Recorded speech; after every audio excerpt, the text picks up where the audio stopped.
Have you ever heard someone call a place sinful? It's a heavy word, isn't it? Lately, I've heard this word attached to China, a country often painted as a place full of problems. But what does sinful really mean? Are we talking about the people, the food, the ancient streets? The stories we hear are just one small piece of a much bigger puzzle. Often, the most important pieces are left out. A country isn't just its headlines, it's its people. It's the grandmother teaching dumplings, friends laughing over hot pot, the artist painting in a park. When we focus only on the big scary headlines, we miss the beautiful human moments happening every second. The true soul of a place is found in its streets, kitchens, and the smiles of its people. So, let's put that heavy word, sinful, aside. Let's walk through the streets of China in our minds and discover the real China together. It's a place of warmth, joy, and a deep, rich history, far more complex than any single word could describe. Imagine waking up in Shanghai. The city stirs with a gentle hum. In the parks, people practice Tai Chi, grandparents fly kites with their grandkids. It's a tranquil, shared moment before the day begins. As the city wakes, the streets buzz with a mix of old and new. Bicycles pass futuristic skyscrapers. Friends meet for tea. Food sizzles on street corners. In the countryside, life moves slower. Farmers tend fields, connected to the land for generations. Sit in a public square. Families stroll, kids chase bubbles, elderly couples enjoy the day. Community is everywhere. People share spaces, meals, and lives. This isn't a special occasion, it's just a normal Tuesday. When evening falls, lanterns glow, night markets open, and the air fills with incredible smells. Families gather, savoring food and company. This daily life, full of simple pleasures and deep connections, is the heart of China. It's not sinful, it's soulful. Beauty is everywhere if you just take a moment to look. Let's talk about the food. Chinese cuisine is a never-ending adventure. Walk through Xi'an's Muslim quarter, the air thick with cumin and chili, noodles stretched before your eyes, lamb skewers sizzling. Grab a rujiamo, the world's first hamburger, and your world changes. In Chengdu, Dan Mian explodes with flavor. Chili oil, Sichuan peppercorns, minced pork. Street food is more than a meal. It's a connection, a story passed down through generations. But the real secret ingredient is the people. I once struggled with chopsticks, and a nearby family laughed, not at me, but with me. The grandfather showed me how, and we shared a meal through smiles and gestures. In China, sharing food is a symbol of community.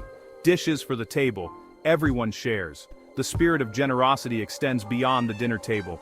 If you're lost, someone will help, maybe even walk you to your destination. These small acts of kindness are the true flavor of China. It's warmth, generosity, and humanity. Absolutely delicious. The food is unforgettable, but it's the people who make every meal special. That's the real taste of China. In China, the past is alive in daily life. Take Lunar New Year. Millions travel to be with family. Homes are cleaned for good luck, feasts are shared, and fireworks light the sky. It's all about family first. Tradition is everywhere, even in a simple cup of tea. The tea ceremony is an art, a meditation, a way to connect with nature and each other. In parks, elderly men practice calligraphy with water, poems fading as the water dries, a reminder of the beauty of the present. Intricate paper cutting turns red paper into breathtaking scenes. These aren't just hobbies, they're ways of carrying history forward, skills passed down through generations. Traditions create belonging and identity, connecting people to ancestors and each other. They offer stability and meaning in a fast-changing world.